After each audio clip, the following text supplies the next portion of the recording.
right, I'd like to invite everyone to stand for the pledge of the flag, please.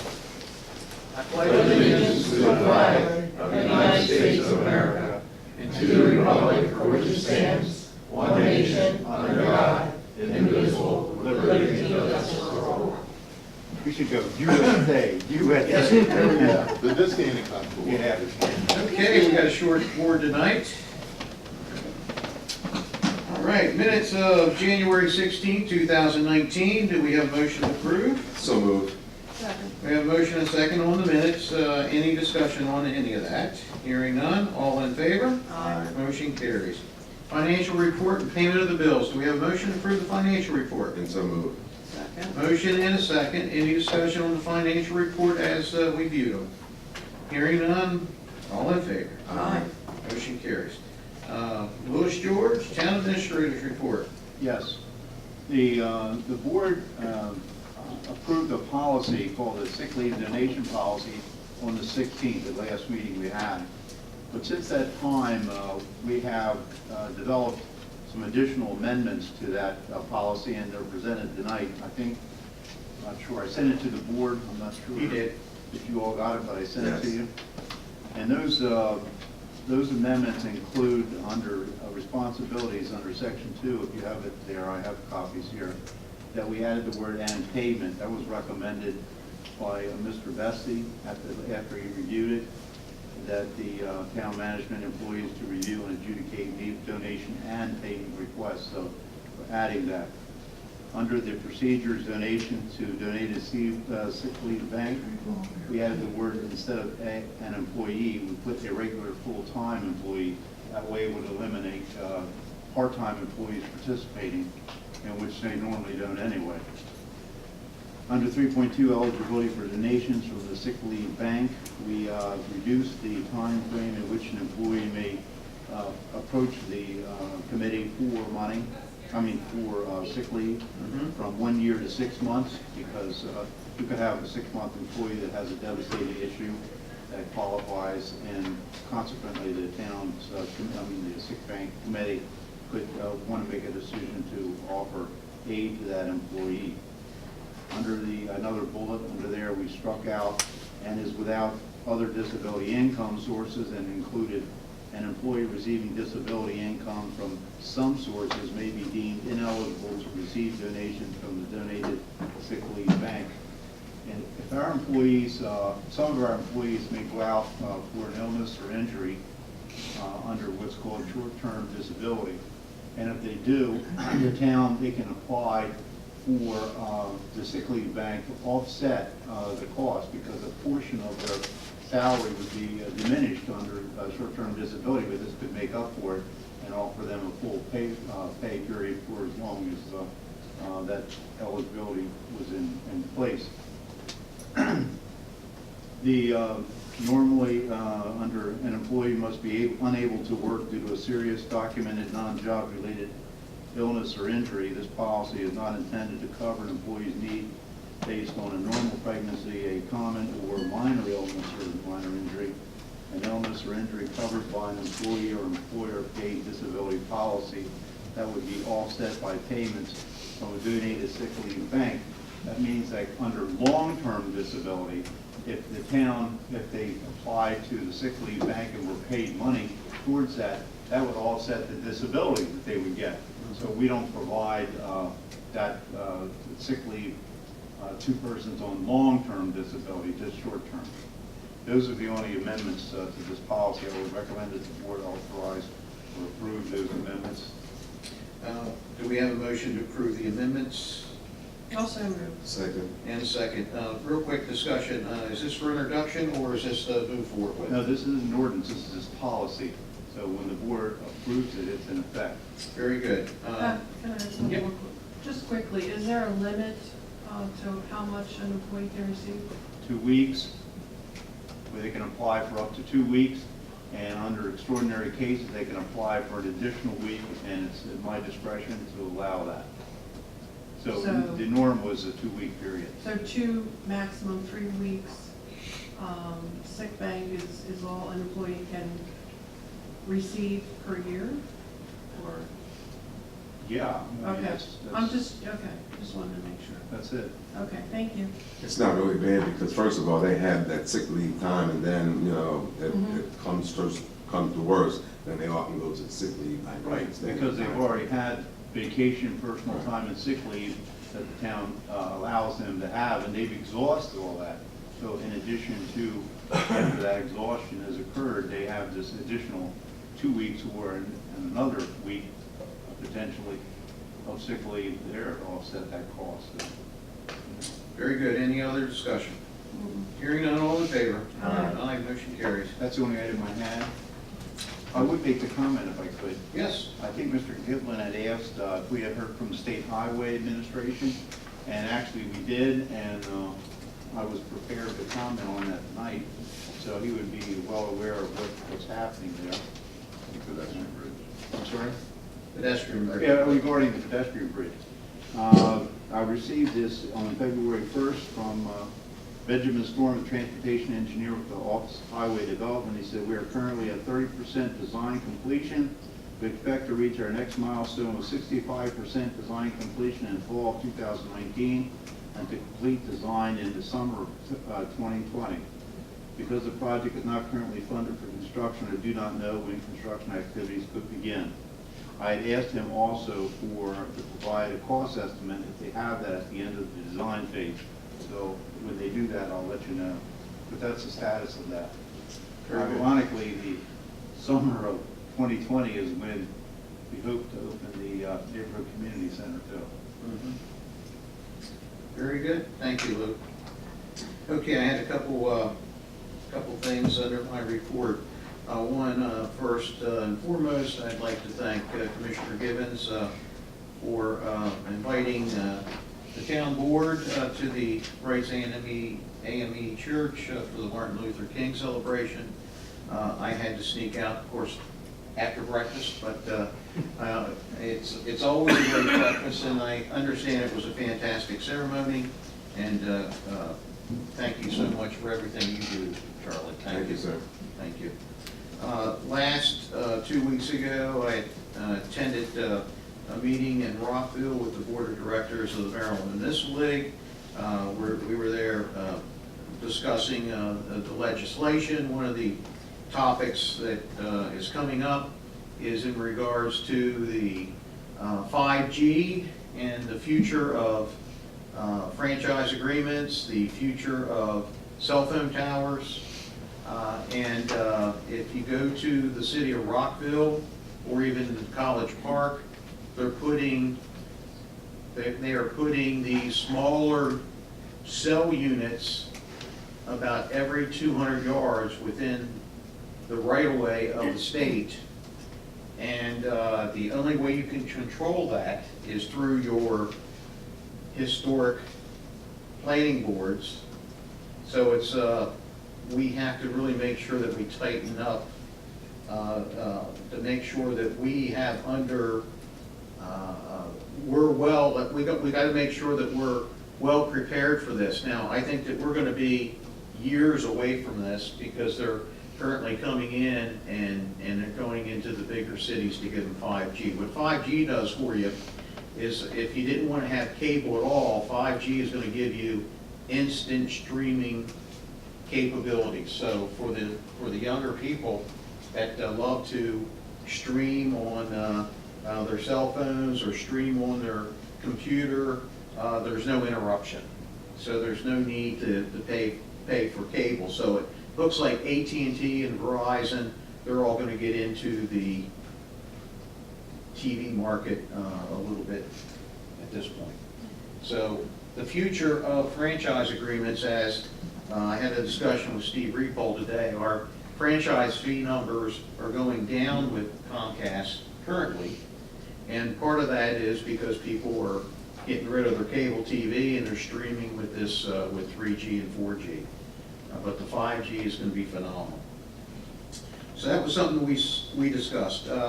Last weekend I was had the honor and the privilege to have a little cocktail party with the governor at the governor's home in Annapolis. There was 87 mayors across the state attended. There's 157 mayors or burgesses in the state of Maryland, and we had a great crowd, 87. We all wore our yellow scarves, and it looked pretty powerful when we went into the House of Representatives or the state building, all wearing our yellow scarves, and I think it really opened up their eyes to how powerful or well organized, maybe powerful is not the right word, but how well organized the municipal league had the mayors going into these places, so it went very, very well. Did you all take a picture in the yellow? I did. Man, I'd love to see that. I got it for you. The last, on the 17th, we had our first Parks and Rec meeting. Mary did a fantastic job with the Parks and Rec group. Went over just the introductions, and she's actually provided a guide for where all the recreational areas could or are in the town of Elkton for that group. And that kind of leads me into something I think that we probably should bounce back to the Parks and Rec Committee, is I met with some folks from Hollingsworth Manor area, and they brought up that, I think it was in 2007 or 2008, the town, because of vandalism, I think we shut down the one park, and I think we had a basketball court. That's correct. And at one time, I think we even had a football field. Back then, we planted, this was years and years ago, we actually planted forestation trees back there now, but when I was growing up, there was a big field in the back at Hollingsworth Manor. I guess what they're asking me for is, or asking us for, is they'd like to see some recreation back in Hollingsworth Manor. I did explain to them that we're moving forward with the Elk Landing Park, and that we'll have fields, and maybe that's where we would put maybe more of a play set over into that area. But one thing that did come up, they did ask for a dog park. And I think that could be something that maybe we could accommodate them with. And I'd like to ask if the board can give us permission to kind of put that onto the Parks and Rec Board and see maybe the best place to put a dog park. I think we know how much it's gonna cost. We know what the last one cost us. It was a little over $12,000 for the fencing and some benches. For in the back, is that where you're thinking? Well, either in the back or maybe in the town also owns land. We don't lease the land in the center of Hollingsworth Manor, do we, or is Yeah, it? that's the Cecil, well, Cecil College, well, it's not that now. Yeah, it was that forever. And we have an agreement with the people that run that daycare and learning place there. Do they take care of grass cutting now? Yeah, they take care of So there's really there's no spot there to put a Well, dog? Cal Lane is where we would put it. because Okay. of all that area there. So is there any place for, like swing sets and things like that, or no? I think that there's plenty of area down there, but actually I met with Mary today, and she gave me some photographs of during those years in 2007, 2008. There's actually a swing set and all still down there, a playground up near the townhouses. But there was vandalism and graffiti, and they were throwing and breaking glasses on the macadam where you couldn't play basketball. I think they took the rims off, they took the nets off, and here's some photographs. I can show you some of the vandalism. But I think let's see if we can start out with a dog park Yeah. and move in. I think with us moving forward with the Elk Landing Park, I think it could feed both sides of it. That's true. All right. The last thing I have is I'd like to reappoint William Muller to the Planning Commission. He's currently serving, and I'd like to reappoint him for a term that would go from March 1st, 2019 through February 29th, 2024. We have a motion to approve Mr. Muller, So moved. Second. and a second. Any discussion on him? Thank you. All in favor? Aye. Motion carries. Thank you. That's all I had this evening. Charles? You know, as you talk about technology, I know in a lot of public buildings, they are, or society is now putting in these cell phone stations where people can actually come in and plug them in. It's just a convenience to people. I guess no one's ever seen them in any public building in this, and I know they have them in Baltimore. It's just a convenience for people who walk the street and don't have that. Might take them out of McDonald's, might take them out of wherever, because that's where they go in and plug them, but I guess that's something in the future. That's basically it. That's a good idea. Mayor, you're having your Lucky Charm race. Yes. You gonna 'Cause run that- this year? Twice. No, because I realize it's going to happen before the next meeting, correct? No, it's March. Oh my God, it's March, never mind, oh my Lord. Scratch that, All right. thank you, I have nothing for it. Very good.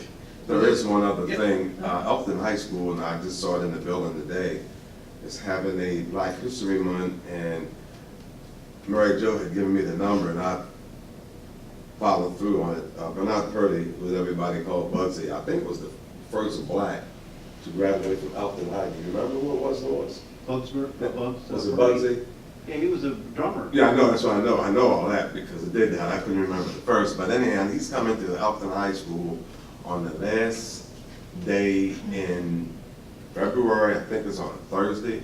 It's from 5 to 7. So I guess each person that they're having to come there, I guess they are going to have them to speak for about 15 minutes. And they're going to have a potluck dinner. So that's on in the February. It'd be nice for that to happen because so many people know Bugsy. Very good. Anything else? That's it. All right. This is time of the meeting. We open up the floor. Mr. Giblett, come on down. Ed Goodwin, 214 North Street. First of all, I'd like to apologize for being late to the town meeting. I hope I didn't cause too much of a disruption, and I promise it will not happen again. Very good. However, at 5 minutes to 7, I did complete a letter, and it's hot off the press. I haven't even checked for misspellings or grammar yet, but let me say that sometimes you see something that's not right and should be corrected, and sometimes you have to tilt at windmills, much in the manner as Don Mahoney. So I did write a letter, and I will mail it, and I did make copies.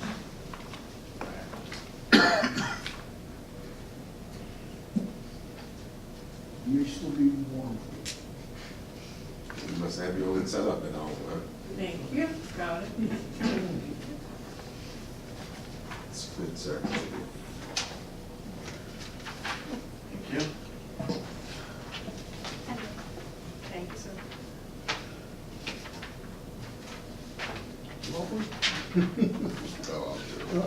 Let me start by saying the Big Elk Creek between Delaware Avenue and South Bridge Street, there has been years of silt floating down the creek from Pennsylvania and the upper portion of Maryland. And there are a number of farms there, and the soil is rich in fertilizers. But I don't know. I asked a long time resident of Elkton if they'd ever seen any dredging of the Big Elk Creek, and they said they never did. I don't know if it's ever been proposed, if it's ever come up, but during heavy rains, 4 or 5 times a year, maybe more, Delaware Avenue has to be closed by Meadow Park due to flooding. And I've even seen Howard Street flood, right? And so this is just a proposal that I'm sending to, I will mail to the U.S. Army Corps of Engineers in Baltimore. I'm just asking them to consider dredging this area of the creek. There's a lot of silt there and sandbars. And I used an analogy with the Conowingo Dam that I remember reading a few years ago, they were going to dredge it, probably it's already done, and that the silt was rich in nutrients and fertilizers, and the proposal at the time was distributed as topsoil. And also I guess it would be better for the dam, there would be more water flow, more electricity, and whatever else. So in the same manner, if the Big Elk Creek were dredged between the bridges, it would be deeper, and be able to navigate boats on it, and the fishing would be greatly improved, because deeper water holds fish better. That's true. So a little flower and say that would improve the quality of life in Elkton, and I believe it would, because when you shut down Delaware Avenue, the detours, are considerable. You have to go all the way down to the Lansing Street that goes around by Walmart, or you have to go down around South Bridge Street, and that's quite a distance for people trying to get home from work after a hard day's work. So that is a difficulty, and so I'm just sending this to these Army Corps engineers, ask them to just look into it, determine what is the level of need, what is the feasibility, what's involved with it, and what possible timing there would be. And just something I saw, and I thought, boy, it'd be great if it were correct. Thank you. Thank you. Sir.